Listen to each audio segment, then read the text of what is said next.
What's up, guys? It's the Golden Saiyan here. Nah, this is my channel. Get the fuck out. But yeah, it's Stealthy Saiyan. Shut up. Anyways, this is Rose Gold, and today we're going to be getting into collab with both Golden Saiyan and Stealthy Saiyan about what if Goku and Broly were sent to Earth. After you watch this, check out both of their channels in the descriptions and watch their parts. And comment, but without further ado, let's get straight into part 1.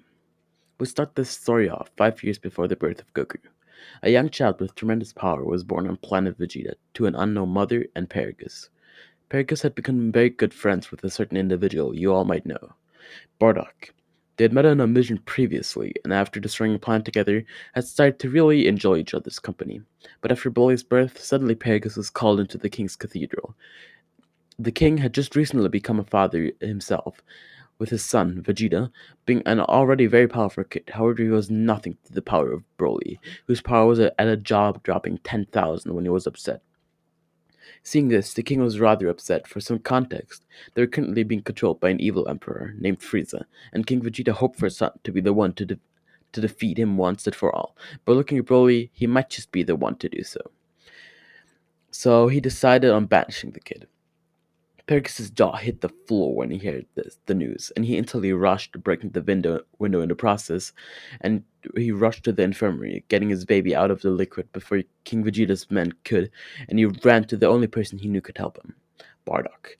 Bardock was shocked when he found out what Broly was going to be sent out of the planet for. He congratulated Paragus and even toasted with him on the day of Broly's birth. But now they were just gonna kick the boy off the planet for being born strong? He wasn't allowing that.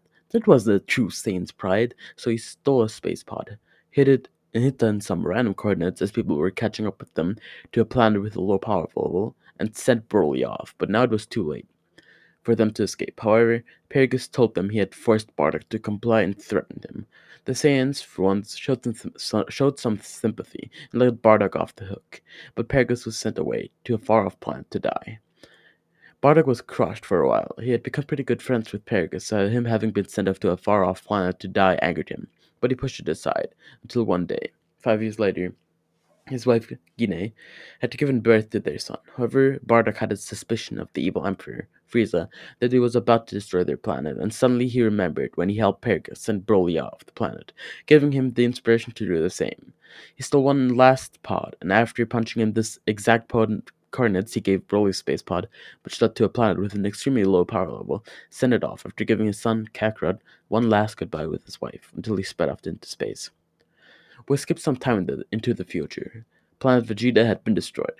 Goku had finally arrived at the designated coordinates. The first thing he saw was when his bot opened was the blue sky. Until suddenly a 5-year-old child and a very old man looked into the bot together, looking rather confused. Broly himself had arrived in the exact same type of pod, so it was odd finding another one, and this child had a tail as well.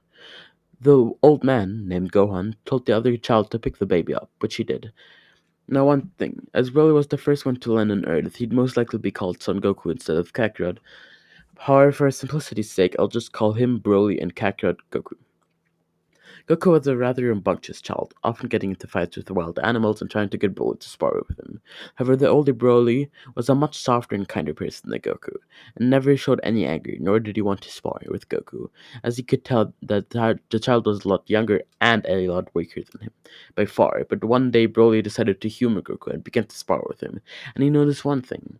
Whilst they were battling, he had the upper hand in both strength, potential, and height. However, Goku had one thing he lacked. He had unrivaled potential in martial arts, already surpassing his knowledge of it whilst he was only 3, and Broly had been training with Grandpa Gohan since he had just come to this planet 8 years ago, and yet this 3-year-old was already better than him.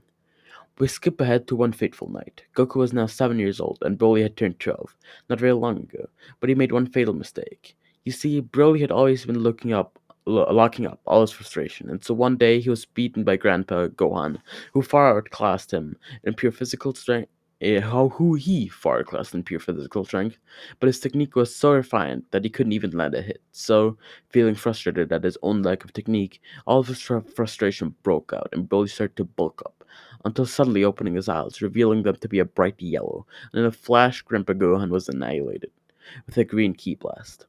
There had been prior instances of someone going berserk, that being Goku, who had foolishly looked into the moon once and transformed into a great ape. But Jiren Kagone was able to stop that from happening again by telling them to one, not look at the moon, and two, telling them that an insanely strong monster came out at night that no one could beat, not even Broly. So they always stayed inside until that day.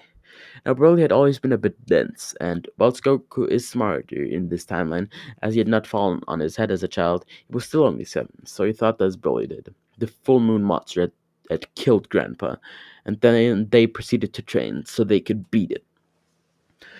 Although they both missed their Grandpa dearly. Now, in this timeline, Goku is actually a lot smarter, actually knowing how to count, and is pretty much running the house until he turned 9, as he helped the more dense but kinder Broly with the problems he was having. But over a while, the blunt and harsh Kakarot had turned into pretty much his canon self, except for some instances of his old ruthlessness, which often came out in serious fights, as you'll see in the future. But for now, he was just a more serious and smarter Goku, which is definitely a welcome change.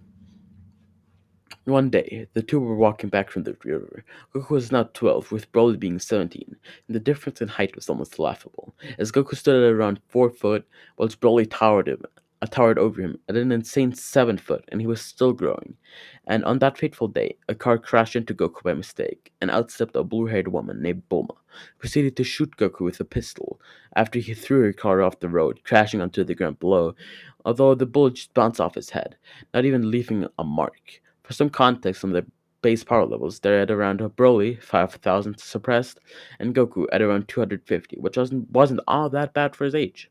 Of course, it was nothing to Broly, but Goku was still able to hold his ground in a fight against him because of his insane skill in martial arts, which had only seemed to quadruple in the last years. The girl proceeded to explain why she was here, etc., but for now we skip ahead a few years. Some time had passed, and both Goku and Broly had been training with Master Roshi, but Broly wasn't really training his martial arts skill, as he was very untalented at it, even though he had been learning it for in his entire life. So Master Roshi focused on another aspect, controlling his power. Broly was actually doing pretty well with controlling his power. However, there was one thing he couldn't control, even while he tried very hard. Broly could not control his suppressed anger when it came out. Now we get to the first world tournament, and the parallels are the following. Broly at 5,000 having not trained in gaining strength at all, Goku at 500 and Krillin at 300. So needless to say, they completely demolished the competition at the start, though the main event finally came. Broly versus Goku. Now, Broly had the strength of Goku times 10. However, his fighting skill was so lackluster that whilst Goku was heavily overpowered by Broly, he was able to evade most of his very sluggish and slow moves. This was also because Goku was pretty small and fast, which was also very unlike Broly's large and very, very slow build. So Goku was doing rather well against Broly until the latter landed a single punch, which knocked Goku through the tournament walls and left him knocked out on the ground. Seeing this, Broly felt little bit bad, but for Goku, but he was also elated that he won against him.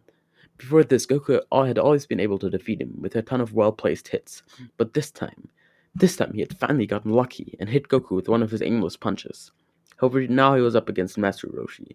The fight with Master Roshi was incredibly difficult for Broly because of Master Roshi's unparalleled martial arts skill currently, and Broly was eventually pushed off the platform, losing to Master Roshi, whereas Goku and Broly knew the competitor, Jackie Chun. Broly was, of course, slightly annoyed, but he put those emotions aside as he jumped toward where he knew Goku was, and let him heal up a bit. Skipping ahead more, in the 22nd Tenkaichi Budokai, Broly was once again the victor, although he almost lost to Goku, but something terrible happened. As Broly and Goku rushed through the hall where the feast was about to begin, they saw the lifeless body of Krillin and what they thought to be a green object flying away at insane speeds. Both Broly and Goku were enraged as they ran after the green object, and the Piccolo arc began. Now, the Piccolo arc didn't change all that much, except for Broly letting Goku finish the fight after coming down from his Icarus state, killing Piccolo in the process, who was already insanely injured by Broly's prior attacks, but letting his son live. Even though Broly was hesitant to let the creature live, who was born from the thing that killed Krillin. But after a year, Krillin was revived, and all was well. They had a very peaceful life until the 23rd Tenkaichi Budokai, in which Goku's power level had jumped to around 750, started, in which Goku met his future wife, Chi-Chi, again, and they got married pretty much right after the Tenkaichi Budokai ended. Now, in the future, Broly had married Launch and had a baby with her named Zuki, whilst Goku had a son named Gohan with Chi-Chi, but they had no clue of what was awaiting them in the very near future. Now, I hope you all enjoyed this part. I sure did enjoy writing it, but if you did enjoy it, please watch both Stealthy and Golden Saints parts. Subscribe, like, and join the Discord on all of our parts as well. But this was Rose Gold, and I am out.